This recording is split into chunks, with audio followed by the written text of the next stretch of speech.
Hello everyone. Sorry about this weird angle. I don't have a place to put my camera in the car, so I'm gonna have to kind of be leaning back or putting my head a little bit down so it's in the frame. But yeah, and sorry for the lighting. It is a little bit dim, but that's all my car has. But today I wanted to talk about this YouTuber that I've watched for about the past 2 years now. He doesn't really upload any more videos. It's kind of a channel where all his videos are uploaded, and it's kind of a smaller channel with about 15 to 20,000 subscribers. It seems like his channel is one of those channels that wasn't pushed into the algorithms, and he makes a lot of videos kind of like I'm starting to make. It's a lot of good videos on how to retain your energy, how to become a better person, kind of like self-help, but he gets a lot into different philosophical beliefs, some religion, so yeah. But one of my favorite videos of his is where he talks about divine, masculine, king, warrior, magician, and lover. So he talks about this book that he read, and it was about how there's the king at the top of this triangle, and then at the bottom side of the triangle there's the tyrant, and at the other bottom side of the triangle it's a weakling. And he talks about how the king always has this kind of tension between being a tyrant and a weakling. And some of the character traits of a tyrant is someone that abuses the power, someone that acts on emotion. And the weakling is someone who doesn't use the power. They're weak, lets people step on him, doesn't take ownership, doesn't lead the people, doesn't take control or assert. But he mentions that within the tyrant is a weakling, because deep down he feels that he has to abuse the power. He feels little inside, so he has to act big. So this is like kind of the thing about a lot of you could say narcissistic people or bullies or people that are simple-minded, that lack empathy. When they get into positions of power, they feel like they have to abuse it. And this could be for various reasons within their life. They could be depleted of energy. Their life could not be going how they planned it to go. It could be various reasons. And that's why that person feels like they have to act big, you know? Whereas the weakling acts little, but inside there is a tyrant waiting. He's sick of being stepped on, and it's kind of like the straw that broke the camel's back, because he'll abuse the power and kill everyone.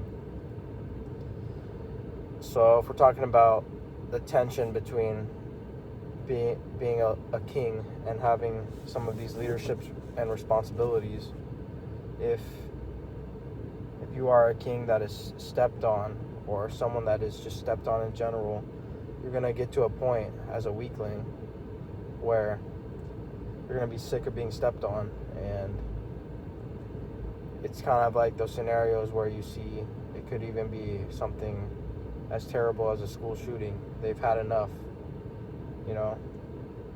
There's always that tyrant inside of everyone.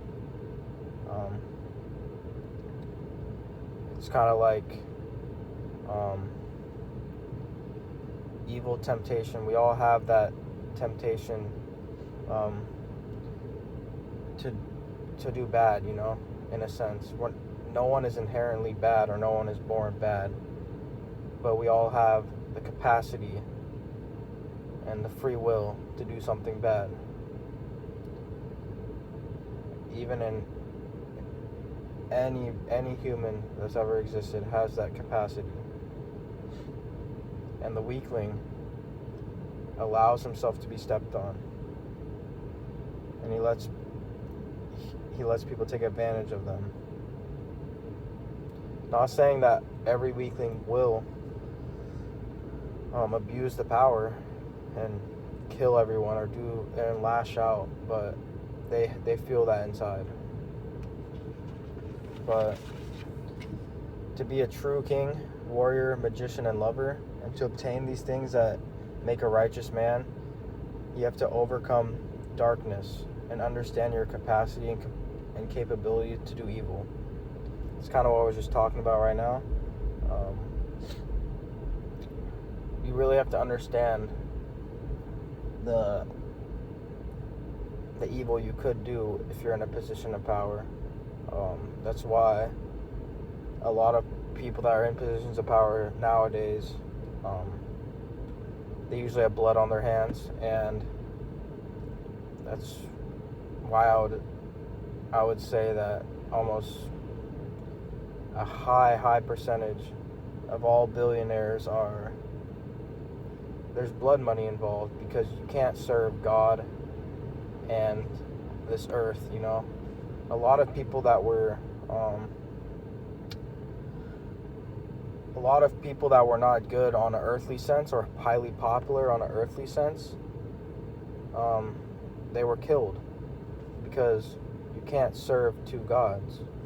You either have to serve God or serve the people. And if you choose this earth and everything that goes into it, all the temptations, you could go on for hours naming the type of things you could serve. You could idolize people, and these people of high power in today's world, they are not going to be very religious people, and that's a simple fact that you can't serve two gods, you know. All the saints, a lot of them died terrible deaths. They were not popular people. They did not serve this earth.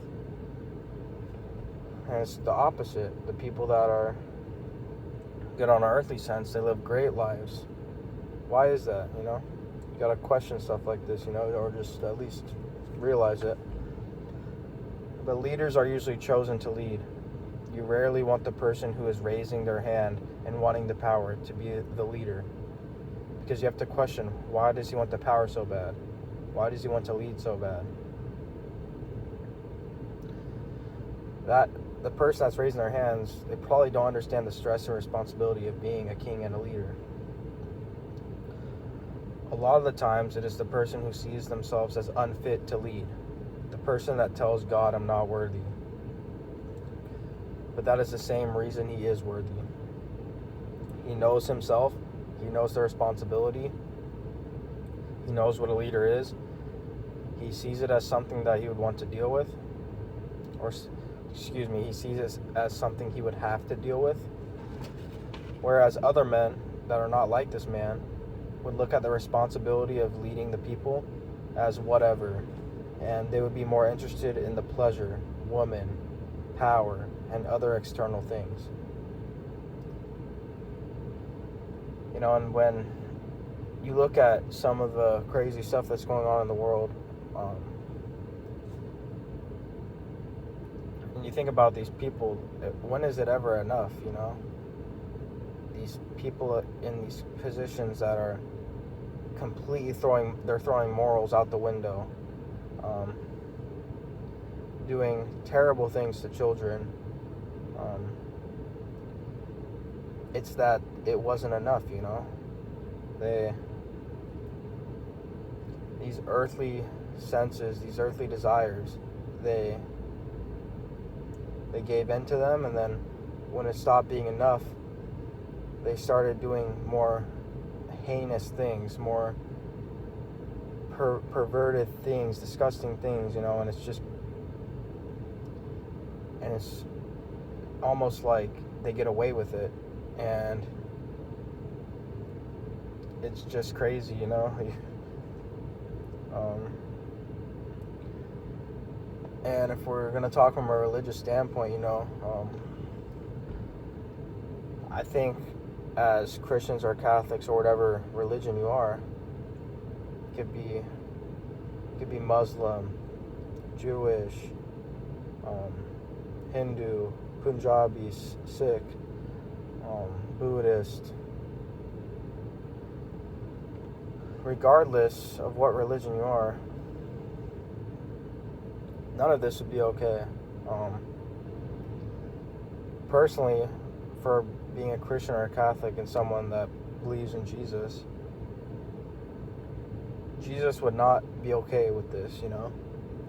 If Jesus was walked upon us today, for example, and witnessed one of the ICE shootings that were in Minneapolis or whatever, Minnesota, he would have done something, you know? If it would have ended up in him dying, he would have done something. He would have taken action, you know? But on a more realistic, like setting for people like us, just the average person, we could call out things that are wrong in our day-to-day life, you know? We don't have to get so caught up in what's going on in the world. We have to focus on our communities, close group of friends, family, and make sure everyone's good, and then hopefully that branches out to our families, friends, our friends, and then that goes from our friends, and then those friends go to their family, and we all could improve our lives, you know? Try to be better people, you know? And that's one of the beliefs in Buddhism. In Buddhism, they look at the internal. You're supposed to be focusing on yourself. If everyone focuses on themselves and betters themselves, the whole world will be a better place. And that's a little bit different from Catholicism, because in Catholicism, we look at kind of giving back, and that's one of the things that Catholics like to do, is to help the poor. And I'm sure there's a lot of scripture that talks about self-improvement and helping yourself, but a lot of it is having faith and helping the less fortunate. But yeah, that's an interesting thing to think about too. Not looking at just your own theological beliefs. You could branch out and look at the other ones. Yeah, I've been doing a lot of research on other religions. Started out with Hinduism here a couple weeks ago. But I just want to look into all religions because they're kind of fascinating to me. So I'll just talk about that for a little bit, and then I'll probably cut off the video. But Hinduism is the world's oldest religion, has no specific founder, has a number of different gods and minor deities. There's 4 major sects of it. There's 1.2 billion followers, and it's the 3rd largest religion worldwide. The other 2 that are bigger than Hinduism is Christianity and Islam. What percent of Hindus live in India? 95%. Some of the core beliefs are that it embraces many religious ideas, sometimes referred to as a way of life or a family of religions, as opposed to a single organized religion.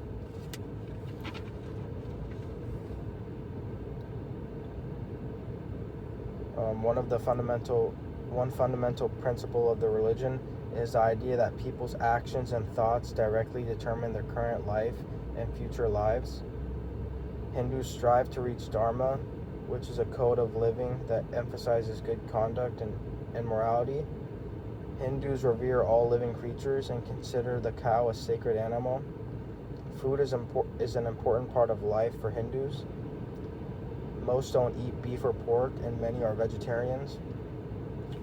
Hinduism is closely related to other Indian religions, including Buddhism, Sikhism, and Jainism. So yeah, it's very interesting here that they worship the cow. It says the cow is a sacred animal.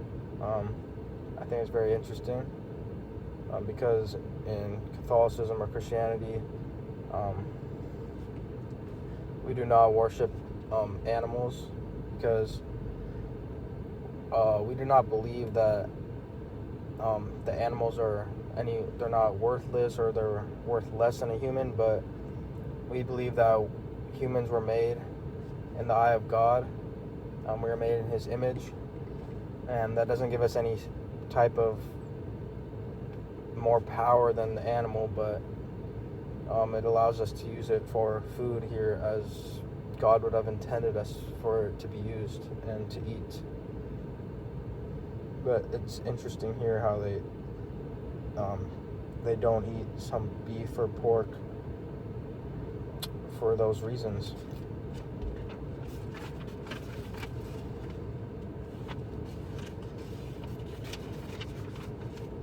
But here it says Hinduism was subject to threats in the 7th century. Muslim Arabs began invading areas in India. And if you look into every religion, there's almost always conflict, but it's rarely talked about among religions, if that makes sense. I don't know. I feel like we're so focused on certain religions, but there's been so many wars, and we like to kind of hone in on certain wars that were in our textbooks or something. So it's very interesting growing up in the United States how you only get taught certain parts of history or certain wars when I guess you can't cover everything, but it's very interesting how we are only taught certain periods, certain groups, certain wars between certain peoples when there's so much more that you could learn about.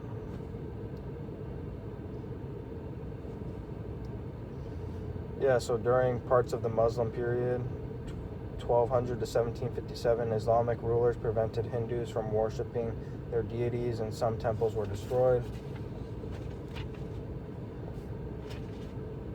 So Buddhism arose out of Hinduism, and both believe in reincarnation, karma, and that a life devotion of honor is a path to salvation and enlightenment. I always thought that the concept of reincarnation was very interesting. I think I have some friends that believe in like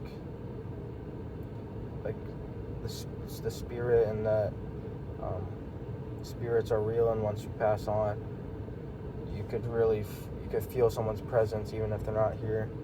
But this is kind of different.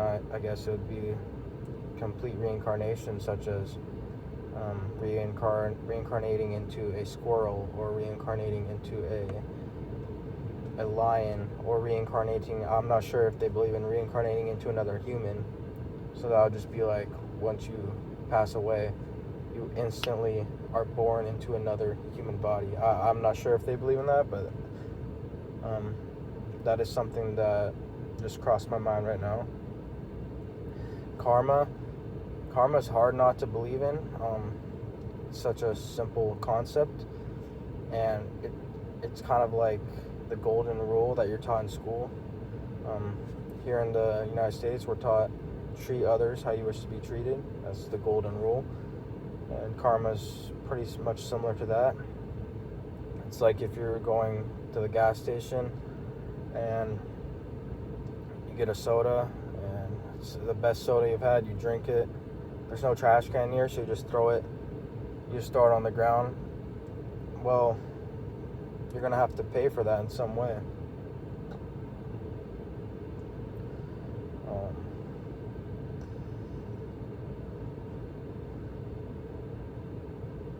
So yeah, I feel like I want to research more religions and hopefully have more videos and talk about more theological concepts. because there's a lot to be learned. And I feel like a lot of people are not as well informed as they should be on religion. But that's okay. And there's always time to learn if you're open to it. Because I feel like nowadays the world is so divided, and we're kind of taught to stay in our own lanes and to not open our minds up. We're taught to hate others in a way, to not be as loving as we should be. And I feel like looking into the history of all people, of all religions, can only benefit you as a person. And with AI becoming more popular, more prominent, the more you know, the more you read, the more you research, the smarter you are, and the better off you'll be compared to some AI robot that's spitting out random facts about many different topics. If you are well versed in a certain area and you could formulate different arguments, or can just convey your ideas in a way that's compelling, I feel like you'll be way better off than the AI in the future. If there's some AI that wants to talk about theology, I hope that a person walking down the street would rather have me talk a little bit about religion with them than some AI. And yeah, I hope everyone has a good rest of their night, a good day, whenever you're watching this. And yeah, take it easy.